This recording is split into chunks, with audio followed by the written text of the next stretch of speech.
Hai, aku Alia Zafira Rahmi, mahasiswa di Kota Bengkulu, umur aku 20 tahun. Nama aku Amabel Reynaldo Adika, biasa dipanggil Abel.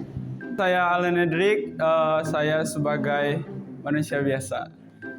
Saya Gina Nadifa, saat ini mahasiswa akhir semester 8 di Undip. Muhammad Rehan, dipanggil Camat, umur 21 tahun. Oke, halo semua, kenalin aku Fani, 21 tahun, biasa di Bengkulu. Renanda Chandra, sok sibuk aja sih. Nama gua Aan, 21 tahun. Pernah nggak dikasih atau ngasih coklat? Pernah. OTW bentar lagi. Ngasih sih, kalau dikasih enggak. Kalau dikasih sering, kalau ngasih 1-2 kali. Waktu SMP aku pernah dikasih coklat. SMA kayaknya nggak pernah. Beli sendiri sih. Waktu itu kakak kelas di SMP, jadi dia katanya sih naksir sama aku, terus ya udah. Di SMS kan dulu pakai SMS ya gitu. Di SMS terus minta ketemu di belakang kelas 3. Terus aku di sana, nih coklat batu gitu. Oke, thank you. Dua-duanya pernah dikasih, ngasih juga pernah. Tapi seringnya dikasih sih. Dikasih sama mantan. Ngasih coklat sih pernah ya. Udah lama tuh kemarin. Sebagai bukti kalau beneran gua sayang sama dia. Kalau ngasih lumayan sering ya. Kalau dikasih sampai saat ini belum. Mungkin buat teman-teman yang udah nonton mau ngasih coklat bisa nanti ya. Arti cinta itu apa? Cinta tuh rasa sayang yang tulus pada seseorang yang turun dari Tuhan atas sebuah anugerah. Cinta itu kalau menurut aku nggak ada artinya ya, tapi satu yang aku tahu tentang ciri cinta itu, di saat orang yang bisa buat kau menangis, dialah orang yang sama yang membuat kau menjadi manusia terbahagia di dunia ini. Itu cinta. Tentang sebuah kasih sayang antara satu sama lain. Cinta itu toleransi sih. Cinta itu kan dimana kita saling memahami, saling ngerti dan lain sebagainya. Jadi cinta itu menurut aku toleransi. Cinta itu love. Kan saya based-nya musikalinya dari Deka Bianca. Jadi kalau menurut Abraham Maslow tuh, cinta tuh bentuk apa ya? Aktualisasi diri yang bisa memunculkan kreativitas, produktivitas. Jadi positif lah namanya cinta. Sabaran. C. Cantik. I. Indah. N. Hikmat. T. Taat. Kalau 4 itu sudah terpenuhi untuk kita, maka cinta tetaplah abadi bagi kita. Kalau menurut aku cinta itu kayak ungkapan kasih sayang tapi ke orang yang memang bakal menjadi pasangan kita. Pernah nggak jatuh cinta? Pernah lah, ya kali nggak pernah jatuh cinta. Pernah dong Sama sama orang tua, first love. First love-nya ayah lah. Pernah dong, siapa? sama cewek pastinya. Pernah ini pertanyaan apa sih? Pernah lah. Pasti ya sama cowok. Jatuh cinta mungkin berapa kali karena kan udah yang ngalamin puber, jatuh cinta itu kan dari SMP, bahkan dari SMP. Jadi dari SMP pernah jatuh cinta, di SMA juga pernah, di kuliah pun juga pernah, sekarang pun pernah gitu. Sering. Kok sering? Karena cinta itu kebutuhan. Pernah lah. Pernah. Semua manusia itu pasti pernah jatuh cinta. Terakhir jatuh cinta itu tahun lalu sih, tahun lalu. Setiap orang memang pernah mengalami hal itu, termasuk gua pribadi. Lumayan sering. Dan kapan? Sampai saat ini pun masih jatuh cinta kepada lawan jenis ya maksudnya. Bukan kepada sesama jenis. Orang yang paling disayang sampai saat ini. Orang tua sih, walaupun menyebalkan, tapi yang di luar orang tua adalah. Family ya, keluarga nomor 1 sama ayang. Pastinya sih ibu, family, dan teman-teman. Orang tua gue lah. Teman-teman juga, sahabat-sahabat, pacar gue lah. Diri sendiri. Keluarga. Orang tua. Selain orang tua. Selain orang tua, mantan. Enggak, bukan sayang sih. Bukan orang yang disayang sih, tapi orang yang terkenal. Mantannya Franz.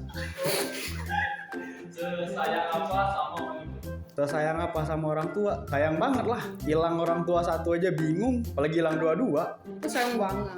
Sayang banget kayak kalau keluarga tuh alasan aku sampai sekarang di sini tuh keluarga, karena sebagai anak pertama ya, kita tuh dituntut orang tua untuk selalu kuat yang pertama, dan karena kondisinya aku tuh juga nggak ada ayah dari kecil, jadi sebagai penyemangat untuk adek, untuk bunda juga.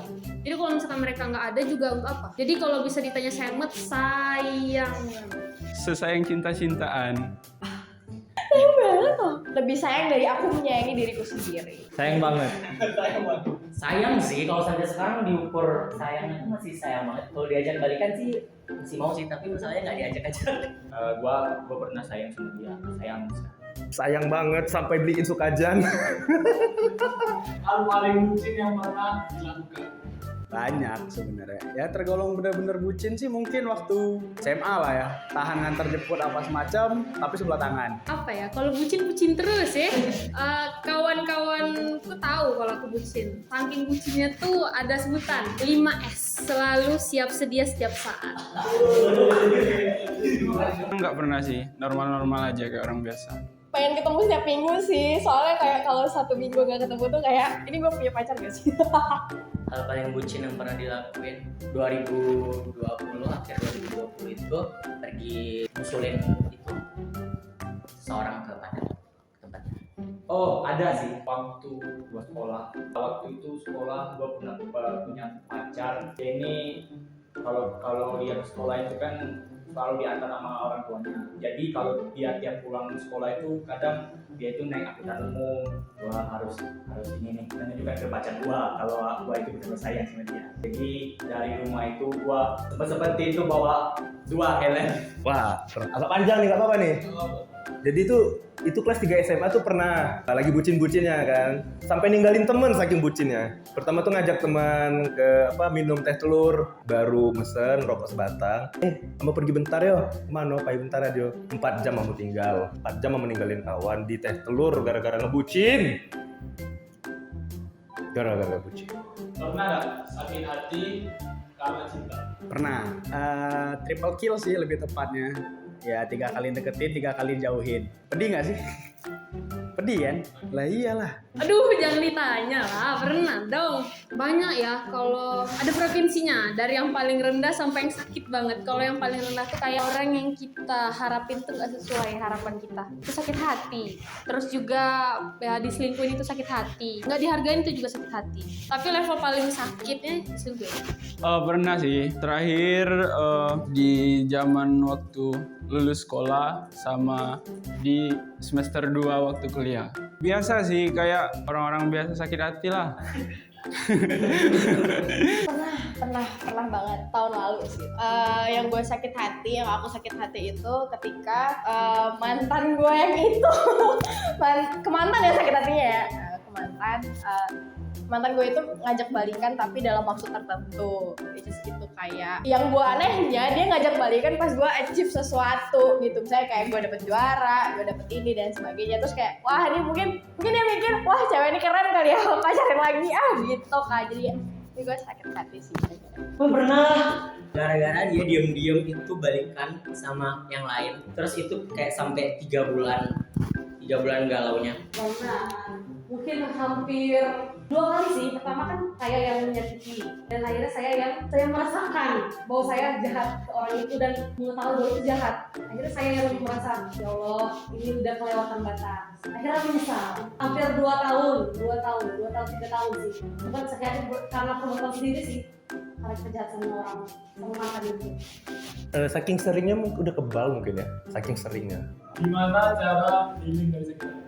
Pertama, hangout bareng kawan, terus dari kerjaan lah, dari kesibukan, hobi ataupun itu apapun lah. Entah itu mulai merintis usaha, siapa tahu dari usaha hilang tuh fokusnya. Cuman kayaknya bisa sih salah satunya itu juga traveling lah. Entah itu dengan me time sendiri keliling kafe Bengkulu atau keliling kota. Nangis, tapi bukan nangis ngadu ke orang ya. Ada orang kan, beberapa orang tuh nangisnya harus curhat sama teman. Kalau aku enggak, karena menurut aku healing terbaik itu nangis pada diri sendiri. Karena nggak semua cerita kita, nggak semua sakit hati kita tuh harus ceritain sama orang. Karena orang tuh kadang nggak ngerti, kadang cuman dengerin aja nggak ngasih solusi. Tapi ada sih di satu titik yang kayak harus cerita itu di saat rasa sakit itu udah di ulu hati, kayak sakit banget, nah itu baru cerita. Tapi kalau masih batas oke, nggak bakal diceritain karena di satu kondisi kalau kita lagi sakit hati terus kita cerita sama orang, kemungkinan untuk membuka aib orang itu besar. Jadi kayak yang harusnya kita nggak harus ceritain tuh kita ceritain. Misal kalau misalnya kita sakit hati sama pacar, namanya manusia kan, nggak ada yang sempurna, ada aibnya. Kadang tuh kalau seandainya kita dalam posisi sakit hati banget terus kita dikasih fasilitas untuk cerita sama teman, itu aib-aib pacar yang seharusnya nggak harus diceritain jadi diceritain. Jadi kalau aku sakit hatinya nangis sendiri. Pergi jalan-jalan atau having fun sama teman-teman. Cerita, pertama cerita kan, kita harus ngeluapin emosi. Nah, maksudnya aku ngeluapin emosi aku ke teman, bahkan ke ibu, ke ayah juga pernah. Pastinya ke teman, terus paling makan, makan, nonton, terus jalan-jalan kayak naik driving misalnya, ajak teman atau sendirian aja. Dengerin musik. Saya sendiri sih lebih menjauhkan diri dari orang-orang, benar-benar mengerucutkan diri. Yang terakhir saya sakit hati karena perbuatan saya sendiri, saya tidak menggunakan handphone selama kurang lebih 6 bulan. Benar-benar ya waktunya untuk diri sendiri, dan akhirnya ketemu jawabannya, bisa recovery lagi, bisa kembali hidup.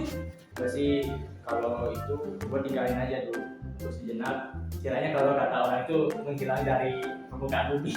Mabuk, bayi duduk pantai, mabuk sampai hilang. Siapa first love kamu? Definisi first love tuh gimana sih ya sebenarnya? Kalau dikatakan cinta yang tulus benar-benar sampai ibaratnya nggak bakal bisa lupa, adalah personnya. Tapi udah lewat. Kayaknya pada saat itu antara senior sama junior sih. Iya, kalau pada pandang pertama nggak pernah, karena kalau untuk aku cinta itu proses. Jadi kalau lihat cinta itu bukan cinta. Waktu SD, kelas 5 kalau nggak salah. First love aku banget itu di kelas 3 SMA, 3 SMP sama kakak-kakak kelas 3 SMA. Gara-gara kayak aku waktu itu jadi paduan suara di upacara, terus dia jadi paskibra. Terus ya udah kan, aku naksir kayak wah doi keren banget. Akhirnya doi naksir aku juga, ya udah. Diri sendiri. Teman les dulu di SD, tapi dia di SD 9 di les Ibu Ara. Karena dia pintar matematika, jadi makin wow, gila, orang ini bisa memotivasi. Akhirnya di kelas itu kita berdua yang aktif. SMP sih. R sama kayak Rehan. Ada sih SMA. Di SMA, dia kakak kelas dulu. Cantik banget. Penyiar RB loh. seberapa penting cinta dalam hidup? Cinta tuh cukup penting sih, karena selain untuk ngasih semangat, itu juga bisa jadi pacuan lah. Apalagi kalau udah mau sampai ditunggu nikah kan, ya kali nggak skripsian nggak jadi nikah. Penting, kayak ini ya, kebutuhan primer. Pastinya penting sih. Kalau dibuat rate dari 1 sampai 10, pasti rate-nya nomor 8. Penting banget karena kita tanpa cinta nggak kayak aku bilang tadi, cinta itu kan toleransi ya. Kalau tanpa cinta berarti toleransi itu nggak ada sih. Sangat penting. Karena semua berawal dari cinta. Adam dan Hawa saling mencintai. Penting banget, penting banget. Penting banget, cinta tuh sepenting itu. Guys, sumpah. Kalau nggak ada cinta kan nggak bisa hidup. Penting ya, penting sih. Karena tanpa cinta Apa ya, hidup tanpa cinta tuh malah kayak sebuah keanehan kalau menurut Aan. Kalau hidup tanpa cinta tuh kayak ada yang kosong dari kita. Anjing, bukan nambah banget yang ini ngomongnya. Tapi serius, cinta itu penting karena dengan cinta kita tuh lebih belajar untuk menghargai dan menyayangi seseorang. Kasih pesan untuk orang yang paling sayang. Ingat kata JK Hunalaguna, teruslah bernafas. Untuk Bunda pertama, semoga panjang umur, sehat selalu, sehat-sehat terus. Terima kasih sudah jadi survivor untuk aku, untuk Ian juga. Semoga masih bisa lihat Vira wisuda, semoga masih bisa lihat Vira nikah. Yang penting kita sehat dulu. Terus untuk adik aku, sehat-sehat, harus ke Madinah tahun depan, harus sukses, jangan jadiin kesuksesan orang perbandingan karena orang itu punya kesuksesannya sendiri-sendiri. Dan untuk ayang aku, terima kasih sudah bertahan selama hampir 4 tahun ini. I love you kalian. Tetap jaga kesehatan selalu dan sampai bertemu di hari-hari berikutnya. Buat orang tua aku semoga selalu sabar ngadepin aku anak tunggalnya. Buat teman-teman aku, buat sahabat-sahabat aku, jangan pernah capek buat dengerin ceritaku, jangan pernah lelah. Pokoknya sabar-sabar ya, walaupun gue cerewet dan lain sebagainya. Terima apa padanya. Buat cowok aku mungkin ya sabar-sabar juga lah. Itu aja sih. Untuk saya, terima kasih sudah berumur 22 tahun sampai sekarang. Semoga tetap kuat menjalani hidup yang brengsek. Tetap selalu terima kasih atas kasih. Kamu di situ baik-baik, dimanapun kamu sama siapa sekarang, apa posisi kamu sekarang, pokoknya apa yang kamu lakuin sekarang, pokoknya aku masih tetap sayang mas. Jaga diri baik-baik, karena yang menyayangi dirimu hanya dirimu sendiri, bukan gua lagi. Untuk kamu sehat terus ya, panjang umur, udah itu aja.